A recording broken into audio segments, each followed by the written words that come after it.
Hello बच्चों, आ जाओ chemistry में गुड इवनिंग सेशन में। गुड मॉर्निंग सेशन में भाई हमने स्टार्ट किया था एंजाइम। टॉपिक लंबा था और कंटिन्यू हमें अभी करना था। सो बी रेडी। टॉपिक अभी है characteristics of enzyme, characteristic of enzyme catalysis, characteristic of enzyme catalysis. चलो, कैरेक्टरिस्टिक एंजाइम कैटालिसिस की। तो रेगुलर कैटालिस्ट जो भी है वैसे ही एंजाइम कैटालिसिस है, लेकिन इनके फीचर्स के बारे में हमें सीखना है कि इनकी एफिशिएंसी कैसी है, कौन सा टेम्परेचर इनके लिए बेस्ट होगा, ये रेट ऑफ रिएक्शन को कैसे बढ़ाते हैं, कितना बढ़ाते हैं, क्या इनको प्रमोटर चाहिए या नहीं चाहिए, वो सारी चीजें। सबसे पहली बात की जाए एंजाइम कैटालिसिस, तो it is unique in its efficiency and high degree of specificity. यानी स्पेसिफिसिटी का मतलब होता है कि कोई एक रिएक्शन के लिए कोई एक एंजाइम, पर्टिकुलर रिएक्शन का पर्टिकुलर एंजाइम वो सिर्फ वो पर्टिकुलर रिएक्शन को करेगा, उसके दूसरे रिएक्शन में वो सेम कैटालिस्ट यूज नहीं होगा, उसे स्पेसिफिसिटी बोलते हैं। यानी एक रिएक्शन एक कैटालिस्ट, कोई एक कॉमन कैटालिस्ट तीन चार रिएक्शंस को कैटालिस्ट करे, वैसा पॉसिबल नहीं है। चलो, सबसे पहली बात की जाए तो most highly efficient student enzyme के बारे में आपको एक इंपॉर्टेंट चीज बता दूं कि one molecule of enzyme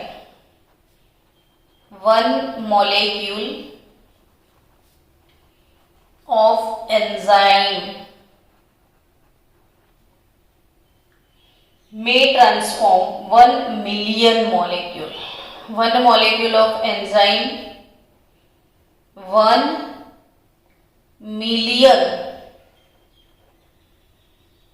molecule को कैटालिस्ट कर सकता है, और वो भी पर मिनट। समझो कितना अमेजिंग है ये। सिर्फ एंजाइम का एक मॉलिक्यूल बच्चों, एंजाइम का सिर्फ एक मॉलिक्यूल, और सिर्फ एक मिनट में 1 मिलियन रिएक्टेंट मॉलिक्यूल्स को कैटालिस्ट कर सकता है। यानी इनकी एफिशिएंसी बहुत ज्यादा है, ये हाईली एफिशिएंट है। बट मेरे को एक चीज यहां पे एक्सप्लेन करनी कि एक मॉलिक्यूल इतने सारे मॉलिक्यूल के लिए क्यों। तो जो कैटालिस्ट या एंजाइम होते हैं बच्चों, suppose we have reactant A, we have reactant B, product is C here. मान लो मैंने कोई कैटालिस्ट डाल दिया है, तो कैटालिस्ट का काम क्या है? तो सबसे पहले कैटालिस्ट जो भी है ये ए को अपनी सरफेस पे इनवाइट करेगा कि ए आजा मेरी सरफेस पे, तो इसको एब्जॉर्ब करेगा। फिर ये बी को अपनी सरफेस पे एब्जॉर्ब करेगा। फिर ए और बी के बीच में रिएक्शन होगा। फिर ए और बी सी बन के उड़ जाएंगे, और जब वो सी बन के उड़ गए तो ये फिर से ब्लैंक हो जाएगा, इसकी सरफेस पे कुछ नहीं होगा। यानी ए बी आए और फिर चले गए, समझे आप। अब वो फिर से प्लेन हो गए। अब फिर से दूसरा मॉलिक्यूल ए आएगा, दूसरा बी आएगा, ए और बी से सी बन के वो निकल जाएगा। जैसे गार्डन में जाओ आप, तो गार्डन में समझो कि कोई बेंच है, ठीक है, क्या है, बेंच।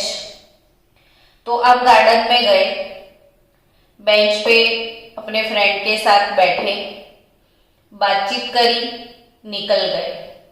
फिर कोई दूसरे लोग आएंगे, बेंच पे बैठेंगे, निकल जाएंगे। तीसरे लोग आएंगे बेंच पे, बेंच एक ही है, आने जाने वाले लोग, बैठने वाले लोग बहुत है। वैसे ये एंजाइम काम करेगा बेंच का, तो बेंच एक होगा, लेकिन इसके ऊपर कितने लोग आके बैठ के रिएक्शन करके चले जाएंगे, और वो भी सिर्फ 1 मिनट में। तो 1 मॉलिक्यूल ऑफ एंजाइम, उसके ऊपर 1 मिलियन मॉलिक्यूल आके चले जाएंगे 1 मिनट में, समझ गए। दूसरा कैरेक्टर, पहला था मोस्ट हाईली एफिशिएंट, सेकेंड वाला highly specific nature, highly specific nature. मैं इसीलिए स्लो गोइंग हूं कि आपको प्रिपेयर भी तो करना है पूरा क्वेश्चन 4 मार्क्स के लिए, तो क्यों ना धीरे धीरे किया जाए, तो आपको बाय हार्ट भी हो जाए मेरे साथ साथ, तो अपने 2 काम हो जाए, कंसेप्ट का भी और प्रिपरेशन का भी। तो पहला क्या है, मोस्ट हाईली एफिशिएंट, आप मन में मेमोराइज भी करने लग जाओ। तो 1 molecule 1 million molecule, highly specific nature. तो each enzyme is specific for a given reaction. क्या बोला मैंने, each enzyme is specific for a given reaction. यानी हम एक एंजाइम के साथ काम करेंगे और एक रिएक्टेंट के साथ काम करेंगे, तो फिर दूसरे हमारे लिए यूजलेस, सिर्फ एक ही कस्टमर को आज हम लेंगे। तो each enzyme is specific for given reaction. ये आप आसानी से समझ सकते हो, तो इसके लिए ज्यादा टाइम नहीं बिगाड़ेंगे हम। एक सिंपल सी बात है कि कोई 1 catalyst can not catalyse more than 1 reaction. एक एग्जांपल ले लेते हैं, इसके बहाने आपको प्रिपेयर भी हो जाएगा उसका नाम। सुबह सुबह ही आज मैंने पढ़ाया था यूरिया। यूरिया का हाइड्रोलिसिस होता है यूरेज से। यूरिया का फॉर्मूला भी बाय हार्ट कर लो, NH2CO NH2, ये है यूरिया। यूरिया का हाइड्रोलिसिस यूरेज से होगा, तो मैंने सुबह बोला था, याद रखना कि 2 मोल अमोनिया गैस और कार्बन डाइऑक्साइड गैस इसमें से रिलीज होता है। तो यूरेज एंजाइम जो है वो catalyse the hydrolysis of urea only. Urea का हाइड्रोलिसिस ही करेगा यूरेज, उससे और कोई रिएक्शन नहीं हो सकते हैं। It does not hydrolysis of any other amide. फिर दूसरे किसी एमाइड के लिए आपको दूसरा कैटालिस्ट चाहिए, यूरेज वर्कआउट नहीं करेगा। तो हाईली स्पेसिफिक नेचर, यानी कोई एक ही चीज पे ये लोग फोकस करते हैं।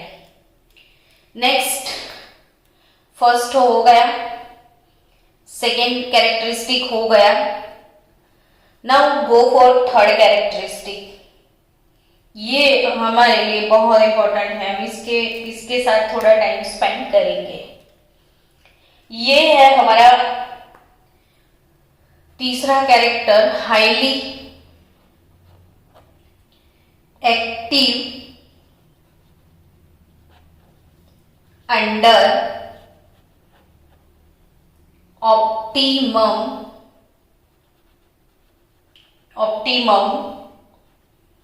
टेम्परेचर। यानी ये तो लिविंग ऑर्गेनिज्म है, और बच्चों लिविंग ऑर्गेनिज्म को बहुत ज्यादा टेम्परेचर आप दोगे तो बेचारे क्यूटडे से ये अपने होते हैं एंजाइम, तो ये सारे क्यूटी मर जाएंगे। तो इनको तो टेम्परेचर का एक स्पेसिफिक रेंज पसंद होता है, और वो उनका स्पेसिफिक रेंज जो है वो ह्यूमन बॉडी टेम्परेचर। अगर आप ह्यूमन है बच्चों तो ह्यूमन बॉडी टेम्परेचर आपका कितना है? तो ह्यूमन बॉडी टेम्परेचर 310 केल्विन होता है। कितना होता है ह्यूमन बॉडी टेम्परेचर? 310 केल्विन। और एंजाइमेटिक एक्टिविटी के लिए जो ऑप्टिमम टेम्परेचर है, optimum temperature range for enzymatic catalysis, तो optimum temperature range 298 to 310 kelvin.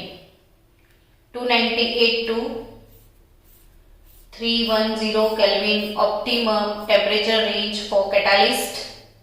और ह्यूमन बॉडी का टेम्परेचर आई थिंक कुछ मैचिंग सा दिख रहा होगा, है ना?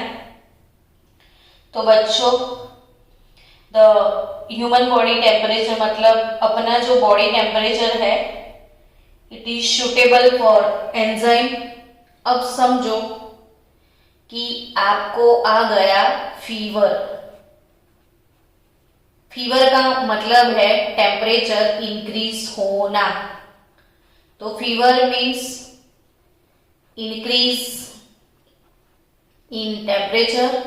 अब जब फीवर आता है, कोरोना में तो बहुत हाई फीवर आता है, और जब आपका टेम्परेचर बहुत ज्यादा इंक्रीज हो जाए तो अपने जितने बॉडी के अंदर क्यूट एंजाइम हमारे लिए डिजाइन किए गए हैं, वो सारे कैटालिस्ट हाई टेम्परेचर की रेंज में वर्क करना छोड़ देंगे। यानी उनको वो शूट नहीं करता ओवर टेम्परेचर, और बहुत ज्यादा टेम्परेचर बढ़ गया ना तो सारे हमारे क्यूटडे से लोग यानी एंजाइम मर जाएंगे बेचारे। और हमारे सारे एंजाइम मर गए तो समझ लो कि हमारे सारे जितने भी बायोकेमिकल रिएक्शन है वो सारे स्लो डाउन हो जाएंगे। और सारे स्लो हो गए तो आपकी बॉडी का क्या हाल होगा? न खाना ढंग से डाइजेस्ट होगा, ना रेस्पिरेशन ढंग से होगा, ना फूड एक्सक्रीशन, मतलब सब कुछ सारे जो फंक्शंस है वो सारे फंक्शन स्लो डाउन हो जाएंगे। और आपको सबको फीवर कभी ना कभी तो आया होगा, तो आपने फील किया होगा कि हमें एबनॉर्मल सा फीलिंग आता है, क्योंकि हमारे ये सारे बच्चे हाई टेम्परेचर में गुजर चुके हैं, तो हमारी बॉडी के लिए कुछ अजीब सा फीलिंग वो जनरेट करेंगे। चलो नेक्स्ट है फीचर हमारा highly active under optimum pH. Next characteristic क्या है? Highly active under optimum pH. यानी ये जो भी एक्वियस मीडियम में वर्कआउट करते हैं उस मीडियम का पीएच भी इनके ऊपर इफेक्ट करता है, तो इनको एक ऑप्टिमम पीएच वैल्यू चाहिए। और ऑप्टिमम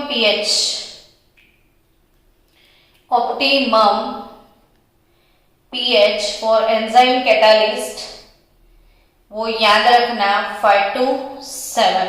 कितना pH इनको सूट करता है?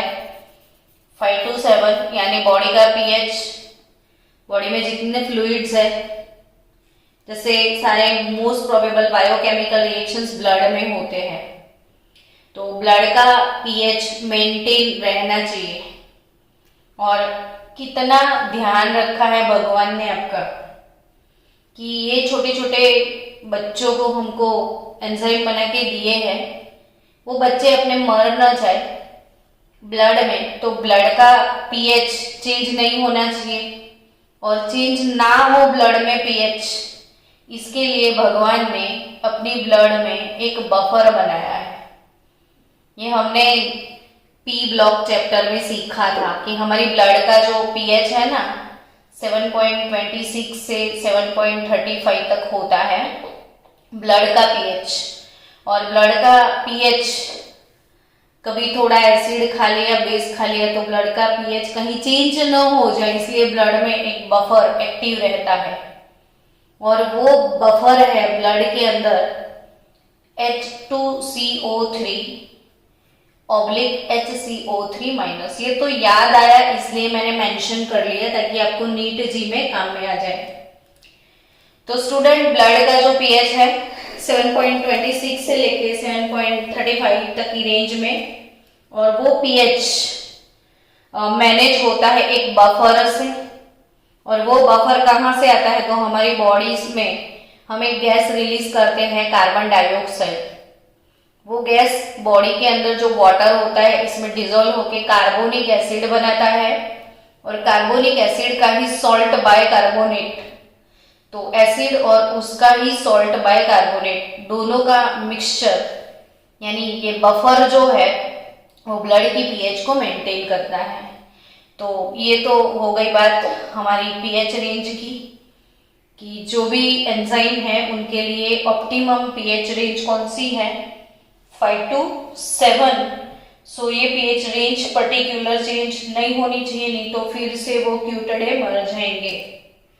चलो next, increasing activity in presence of activators and coenzyme.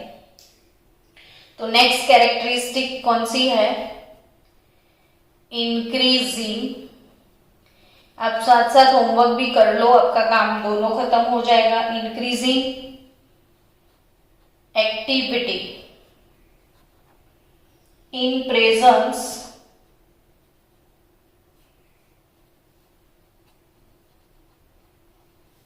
of activators, in presence of activators and coenzyme। यानी 2 दिन पहले मैंने ये चीज आपको बता दी थी कि हमारे जो कैटालिस्ट है बच्चों, उन कैटालिस्ट के साथ प्रमोटर भी होते हैं। सिखाया था ना ऐसा, प्रमोटर या इनका पॉइजन। तो जो कैटालिस्ट का रेट इंक्रीज करे, जो कैटालिस्ट को हेल्प करे, वो प्रमोटर। जो कैटालिस्ट को डिस्टर्ब करे, वो पॉइजन।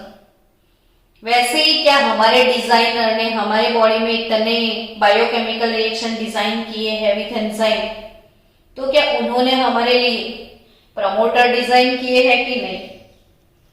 तो यस, वो कुछ नहीं भूला हमारा डिजाइनर हमारी बॉडी डिजाइनिंग में। तो बॉडी डिजाइनिंग में हमारे पास कोएंजाइम भी है, यानी enzymatic activity is increased in the presence of certain substances known as coenzyme. What is coenzyme? तो those substances in, रुको, wait for one minute। हाँ, दो सब्सटेंसेस जिनकी वजह से को एंजाइम जिनकी वजह से जो एंजाइमेटिक कैटालिसिस है उसका रेट इंक्रीज हो जाए, यानी कि जो एंजाइम को सपोर्ट करे वो को एंजाइम। तो ऐसे को एंजाइम हमारे बॉडी में कौन से हैं?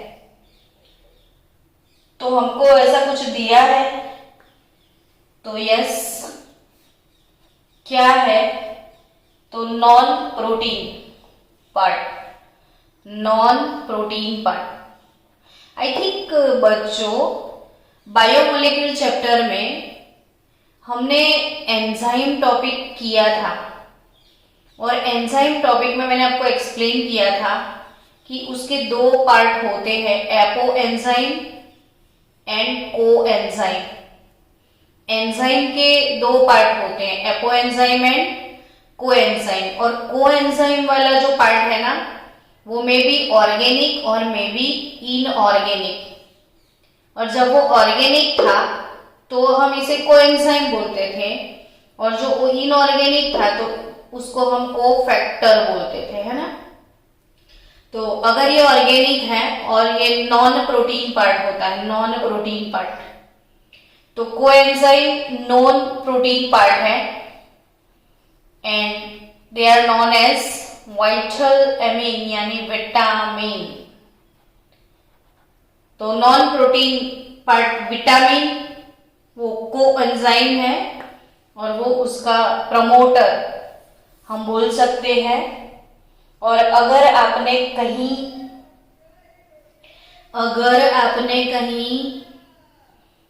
एंटीबायोटिक्स लिए हैं, एंटीबायोटिक ड्रग्स, तो एंटीबायोटिक ड्रग इन लोगों को मार देंगे तो वो हो गया हमारा कैटालिटिक पॉइजन। तो एंटीबायोटिक्स यानी हमारा कैटालिटिक पॉइजन। बच्चों मैंने अभी बोला कि जो इनऑर्गेनिक पार्ट है वो कोफैक्टर, तो इसे हम कोफैक्टर को एक्टिवेटर्स भी बोल सकते हैं। कोफैक्टर को क्या बोल सकते हो आप? एक्टिवेटर्स। और activators are generally metal ions. Activators are generally metal ions. और metal ions such as what? तो Na, Mn, Co, Cu, Na plus, manganese 2 ion, cobalt 2 ion, copper 2 ion। तो sodium, manganese, cobalt and copper. Sodium, manganese, cobalt and copper are known as activators और a cofactor. And organic part की मैं बात करूं तो vitamins. Organic part की बात करूं तो क्या? विटामिन। सो मेटल आयन की बात की जाए तो दिस मेटल आयंस, यस, हाँ,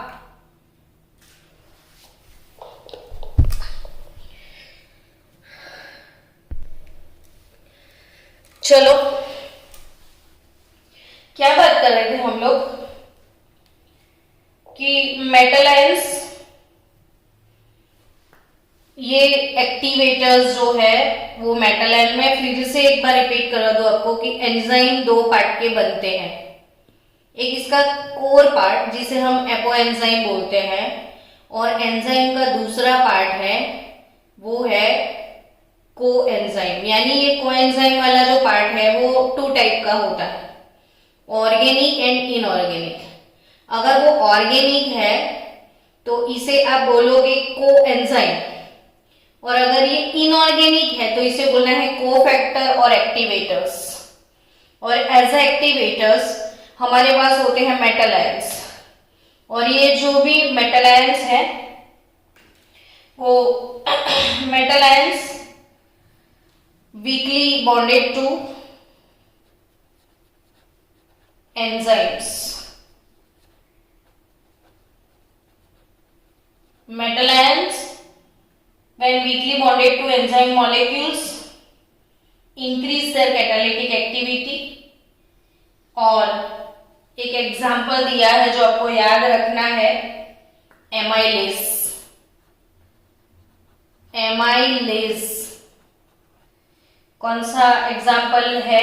एमाइलेज। ये क्या है? टॉपिक ऐसे है कि जिसमें छोटे छोटे एमसीक्यू घुसे हुए हैं, कोने कोने कोने से एमसीक्यू आ सकते हैं, इसलिए इसको टाइम देना पड़ेगा थियोरी को। तो ये थियोरी अच्छे से प्रिपेयर करना है ताकि एमसीक्यू सारे हो जाए। मैं किसकी बात कर रही हूं? एमाइलेज। तो एमाइलेज जो है, इन presence of sodium, amylase in presence of sodium chloride, salt की प्रेजेंस में, दैट इज, अब सॉल्ट आप खाओगे ज्यादा तो आपके पास Na+ होगा। बॉडी में वैसे भी सोडियम पोटेशियम पंप हमारी बॉडी में है, और सोडियम पोटेशियम पंप से ही तो हमारा एनर्जी बनता है। तो amylase in presence of Na+, तो Na+ ions are catalytically very active for amylase।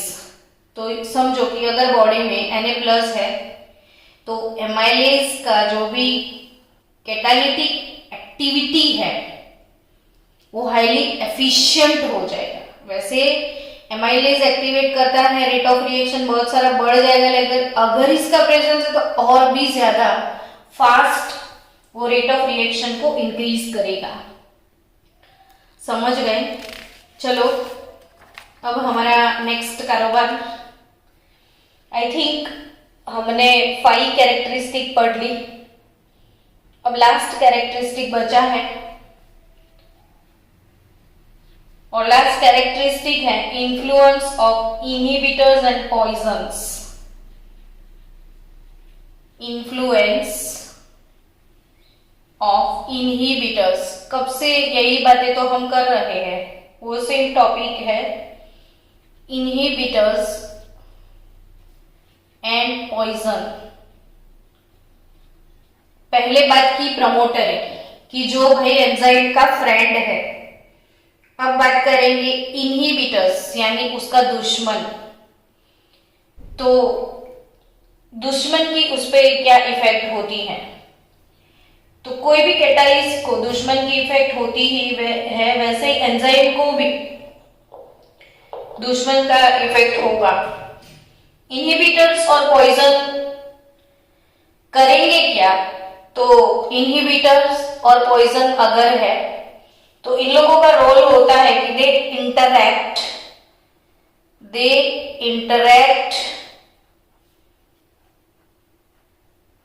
With the active functional group। active functional group, they interact with the active functional groups on the enzyme surface।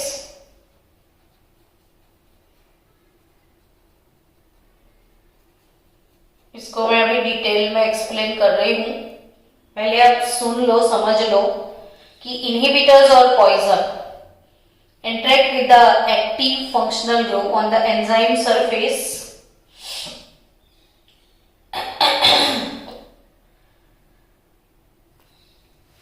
And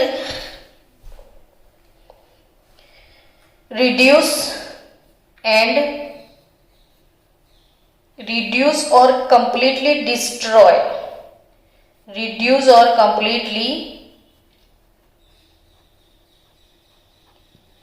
destroy the catalytic activity of enzyme। मतलब क्या? तो चलो बच्चों समझ लो कि अगर ये हमारा एंजाइम है, कोई भी रिएक्टेंट मॉलिक्यूल है जिसे प्रोडक्ट मिलने वाला है, और अब सबको पता है कि एंजाइम ये रिएक्टेंट को एब्जॉर्ब करेगा, इसको भी एब्जॉर्ब करेगा। अब क्वेश्चन ये अराइज होता है कि वो एब्जॉर्ब क्यों करेगा, एब्जॉर्ब क्यों करेगा, है ना। तो ऑब्वियसली हमने एड्सॉर्प्शन के 2 टाइप पढ़े थे कि फिजिकल एड्सॉर्प्शन, केमिकल एड्सॉर्प्शन। और फिजिकल एड्सॉर्प्शन ने पढ़ा था कि there are some van der Waals attraction forces, कि फिजिकल एड्सॉर्प्शन क्यों होता है, तो उनके बीच में कुछ ना कुछ ऐसे वंडर वाल फोर्सेस होते हैं जो एक दूसरे को अट्रैक्ट करते हैं। लेकिन अगर वो केमिकल है, केमिकल एड्सॉर्प्शन, तो स्पेसिफिक इन दोनों के बीच में कुछ ना कुछ बॉन्ड बनेगा, कुछ ना कुछ केमिकल बॉन्ड बनने के चांसेस है, तो भी ये इसको और इसको एब्जॉर्ब करेगा। अब समझो कि जिस जगह पे वो एब्जॉर्ब करता है उसे बोलते हैं एड्सॉर्प्शन साइट। जो एक साइट होता है, समझो ऐसे मैंने एंजाइम बनाया, ये है एंजाइम, और ये एंजाइम का एक्टिव साइट है, एक्टिव साइट। जिस साइट पे ये रिएक्टेंट के मॉलिक्यूल आने वाले हैं, चलो यहां पे रिएक्टेंट ए, और आपको एक चीज पता होगी कि जो रिएक्टेंट का शेप होगा ना, वही शेप वो अपना जनरेट करेगा। और ये लॉक एंड की मॉडल के जैसे इनकी मैकेनिज्म होती है, अभी हम सीखने वाले हैं आगे। लॉक एंड की मॉडल, कि कोई भी लॉक तब खुलता है जब की का जो डिजाइन पैटर्न है हमारे की के अंदर, आपने देखा है ऐसे यहाँ पे सारे पैटर्न्स होते हैं, है ना। तो ये जो की पैटर्न होता है वो सेम पैटर्न उसके लॉक में होता है। जैसे ही की डालोगे तो लॉक की जो पैटर्न है इससे इसकी पैटर्न पूरी कंप्लीटली मैच हो जाएगी और एक दूसरे में फिट होते हैं, तब लॉक, ऐसे की को मूव करो लॉक खुल जाएगा। वैसे ही सेम एंजाइम के ऊपर एक एक्टिव साइट होता है, और उस एक्टिव साइट पे इसके जो भी रिएक्टेंट के मॉलिक्यूल का शेप है वैसा शेप उसको आते हुए देखता है ये, और उसके जैसा शेप वो बना देता है। क्योंकि ये तो लिविंग ऑर्गेनिज्म है, ये रिजिड नहीं है, लॉक एंड की जैसा रिजिड नहीं होता, वो अपने आप शेप थोड़ा बहुत इधर उधर चेंज कर सकता है। तो जो रिएक्टेंट है उसके जैसा शेप वो बना लेगा, दोनों के बीच में एक अच्छा सा बॉन्डिंग हो जाएगा और फिर रिएक्शन हो जाएगा। बट बच्चों, ये बॉन्डिंग होने का रीजन, तो यहाँ पे कुछ ना कुछ फंक्शनल ग्रुप होते हैं ऐसे जो इसके फंक्शनल ग्रुप को अट्रैक्ट करेंगे, इसके केमिकल, ये सारी बायोकेमिकल रिएक्शंस और केमिकल प्रॉपर्टी की वजह से एक दूसरे को अट्रैक्ट करते हैं। अब कहीं इनहिबिटर्स आ गए या पॉइजन आ गया तो रिएक्टेंट की ये जो साइट है यहाँ पे ये लोग बैठ जाएंगे और इसको जगह ही नहीं मिलेगी, समझे। तो एक्टिव साइट पे अगर ये लोग विराजमान होंगे तो इसका जो फंक्शनल ग्रुप है वो कुछ दूसरा काम कर लेगा, वेस्ट हो जाएगा, तो इसके साथ वो रिएक्ट नहीं कर पाएगा, यानी इसका कैटालिटिक एक्शन है वो पूरा डिस्ट्रॉय हो गया, कंप्लीटली रिड्यूस और डिस्ट्रॉय हो गया। समझ गए आप। चलो, तो ओवरऑल कैरेक्टरिस्टिक वाला जो टॉपिक था, कैरेक्टरिस्टिक ऑफ एंजाइम कैटालिसिस, वो ओवर हो गया। मैं फिर से आपको रिवाइज करवा दूं। सबसे पहला फैक्टर आपने पढ़ा most highly efficient, second highly specific nature, third highly active under optimum temperature, then highly active under optimum pH, उसके बाद increasing activity in presence of activators and coenzyme, इसके बाद influence of inhibitors and poison. सारी बातें खत्म। शायद ये rate of reaction को 10⁻20 टाइम इंक्रीज कर सकते हैं, यानी वो कैटालिस्ट से ये कैटालिस्ट बहुत ज्यादा बेटर है। 10⁻20 टाइम्स रेट ऑफ रिएक्शन बढ़ा सकते हैं। चलो, नेक्स्ट टॉपिक है अपना मैकेनिज्म। तो इनकी मैकेनिज्म क्या होती है, वैसे मैकेनिज्म आने से पहले मैंने मैकेनिज्म तो एक्सप्लेन कर ही दिया है ये, तो भी टॉपिक को समझना तो है और समझेंगे। मैकेनिज्म क्या होता है वो समझते हैं। तो बच्चों, there are a number of cavities present on the surface of colloidal particles of enzyme. Enzyme की मैं बात कर रही हूं। एंजाइम प्रोटीन के बनते हैं और ये प्रोटीन ब्रेकडाउन होके कोलॉइडल पार्टिकल्स में कन्वर्ट हो जाता है बॉडी के अंदर। तो इनका जो कोलॉइडल पार्टिकल है उसमें क्या होता है, तो there are number of cavities. समझो, there are number of cavities present on the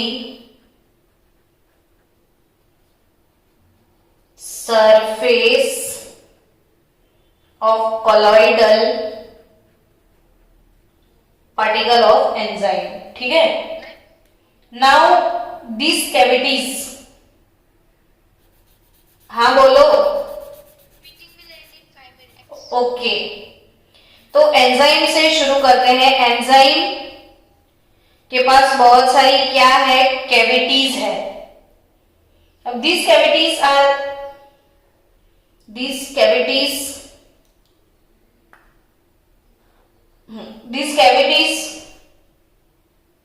of characteristic shape and possess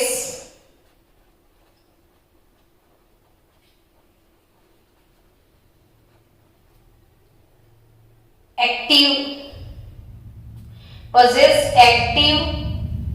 groups, functional group.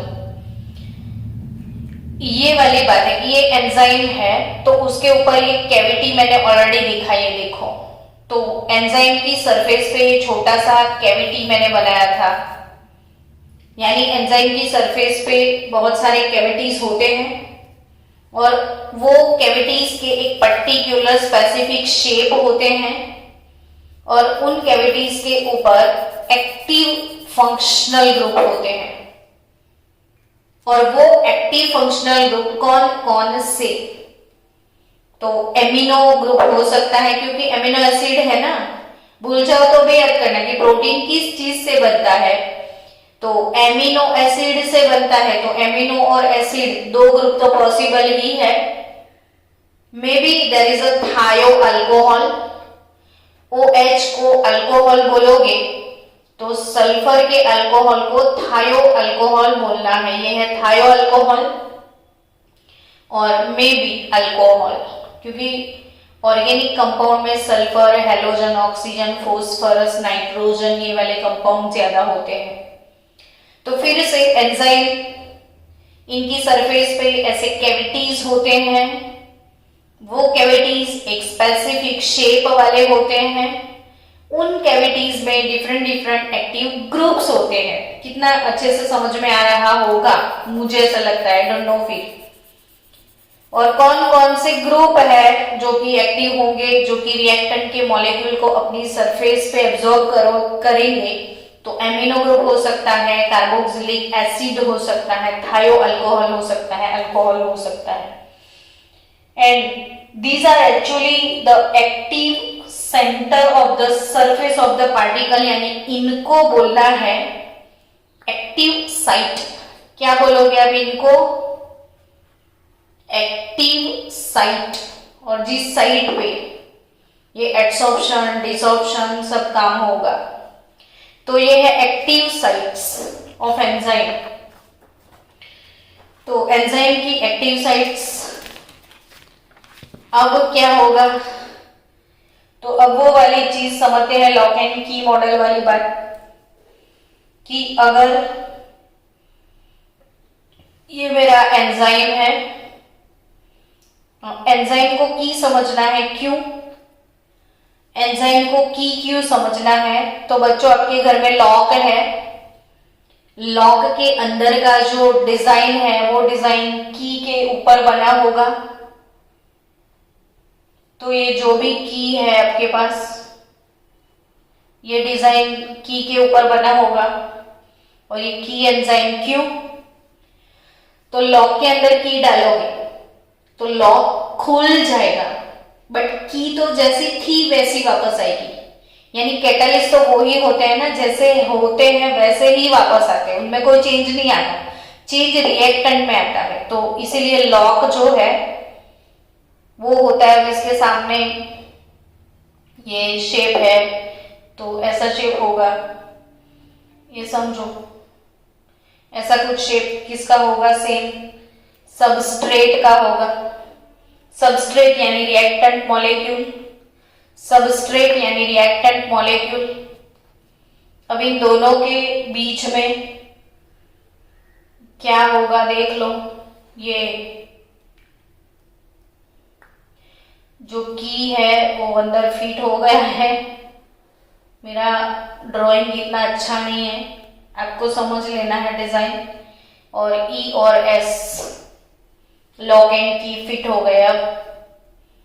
अब क्या होगा? तो की जैसा था ये वैसा वापस आ गया, और सबस्ट्रेट जो है वो प्रोडक्ट में कन्वर्ट हो गया। समझ गए? तो ये एंजाइम का काम है। यानी बच्चों, स्टेप 1 की मैं बात करूं तो स्टेप 1 में क्या होगा? एंजाइम और सबस्ट्रेट दोनों से एक एक्टिवेटेड कॉम्प्लेक्स मिलेगा, एंजाइम सबस्ट्रेट। और सेकेंड स्टेप में ये एंजाइम सबस्ट्रेट कॉम्प्लेक्स जो है वो डीकंपोज होगा, एंजाइम जैसा था वैसा वापस मिल जाएगा, और सबस्ट्रेट जो कि है प्रोडक्ट में कन्वर्ट हो जाएगा। तो डन। तो अभी ये पूरा टॉपिक आपका ओवर हो गया। अब वो एब्सॉर्प्शन प्रिंसिपल सिर्फ बाकी है जो मैं आपको एक्सप्लेन कर दूंगी।